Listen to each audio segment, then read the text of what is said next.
ইসলামে দাম্পত্য ছোট ছোট বিষয়ের মধ্যেই শক্তি পর্ব 2। সম্পর্ক পুষ্টির আচার।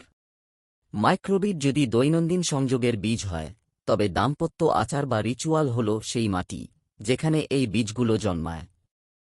এই আচারগুলো প্রায় সাধারণ ও দৈনন্দিন জীবনের বুননের সঙ্গে বোনা ভালোবাসাকে দৃশ্যমান, নির্ভরযোগ্য ও ছন্দময় হতে সাহায্য করে।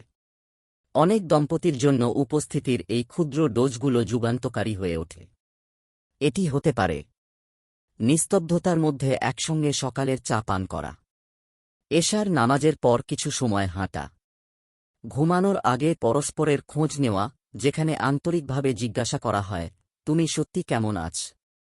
তবে মনে রাখতে হবে, আচারগুলো যেন পুষ্টি যোগায়, বোঝা না হয়। সব দম্পতির জন্য একই ধরনের আচার একই ফল দেয় না। কিছু দম্পতি 7 জুলাই বিয়োগ 7 নিয়ম, প্রতি 7 দিনে কিছু ঘণ্টা, প্রতি 7 সপ্তাহে 1 দিন এবং প্রতি 7 মাসে কয়েক দিনের জন্য একসঙ্গে সময় কাটানো এর মতো কাঠামোবদ্ধ ফরম্যাট পছন্দ করেন। এই কাঠামো তাদের আবেগের জগতে স্পষ্টতা ও ছন্দ এনে দেয়। কিন্তু অন্যদের জন্য, বিশেষ করে মানসিক চাপ বা দূরত্বের সময়, এই আচারগুলো দায়িত্বে পরিণত হতে পারে। গুরুত্বপূর্ণ হল এই কথা মনে রাখা যে আচারগুলোর উদ্দেশ্য হল পুষ্টি যোগানো, ভার দেওয়া নয়। এবং ভিন্ন ভিন্ন দম্পতির ক্ষেত্রে এগুলো ভিন্ন হতে পারে। আসল উদ্দেশ্য পাওয়া যায় নমনীয়তার মধ্যে, নিখুঁতভাবে করার মধ্যে নয়। আন্তরিকভাবে 10 মিনিটের একটি খোঁজ খবর নেওয়া কখনো কখনো একটি বিশাল উইকেন্ড গেটওয়ের চেয়ে বেশি কাজ দিতে পারে। আসল প্রশ্নটি এই নয় যে আমরা কি এখনও একে অপরের জন্য ঠিক আছি, বরং প্রশ্নটি হল, আমরা কি এখনও একে অপরকে বেছে নিচ্ছি। বারবার একে অপরকে বেছে নেওয়া।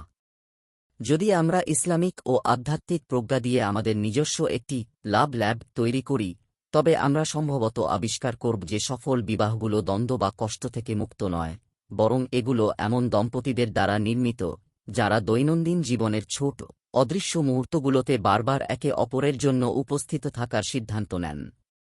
আল্লাহর রহমতই এগুলো ধরে রাখে, মোটেও আমাদের নিখুঁত আচরণ নয়। দম্পতিরা একে অপরের সঙ্গে নয়, বরং শয়তানের ফিসফিসানির সঙ্গে যুদ্ধ করে। মহানবী সাল্লাল্লাহু আলাইহি ওয়াসাল্লাম শিখিয়েছেন যে শয়তান তার সিংহাসন পানির ওপর স্থাপন করে এবং তার সেনাদের পাঠায় মানুষের মধ্যে বিভেদ সৃষ্টির জন্য। আর সে তাকেই সবচেয়ে বেশি সম্মানিত করে যে স্বামী স্ত্রীর মধ্যে বিচ্ছেদ ঘটায়। সহিহ মুসলিম হাদিস 2813।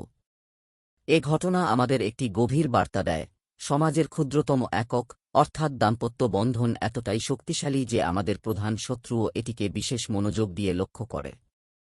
অতএব প্রতিটি দয়ালু দৃষ্টি, ক্ষুদ্র হতাশার মুহূর্তে প্রতিটি ধৈর্যশীল কাজ, প্রতিটি মাইক্রোবিড এবং প্রতিটি স্বাস্থ্যকর মাইক্রো রিচুয়ালে ইতিবাচক সাড়া দেওয়া, এগুলো কেবল রোমান্টিক কাজ নয়, বরং আধ্যাত্মিক প্রতিরোধের কাজ। সুতরাং সম্ভবত আসল প্রশ্নটি এই নয় যে আমরা কি এখনও একে অপরের জন্য ঠিক আছি, বরং প্রশ্নটি হল, আমরা কি এখনও একে অপরকে বেছে নিচ্ছি, এমন এক পৃথিবীতে যা প্রায়ই নাটকীয় অঙ্গভঙ্গি এবং তাৎক্ষণিক তৃপ্তিকে প্রশংসা করে। সেখানেই এই নীরব, ধারাবাহিক পছন্দগুলো, যা কেউ দেখে না, তারাই সবচেয়ে বেশি ক্ষমতা ধারণ করে। শোনা, ক্ষমা করা, চুপচাপ কাছে বসা, এসবই বেছে নেওয়ার আলামত।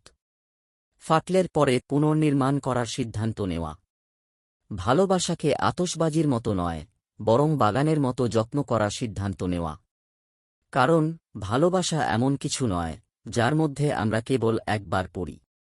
এটি এমন কিছু যা আমরা বারবার একসঙ্গে অনুশীলন করি। সূত্র theproductivemuslim.com।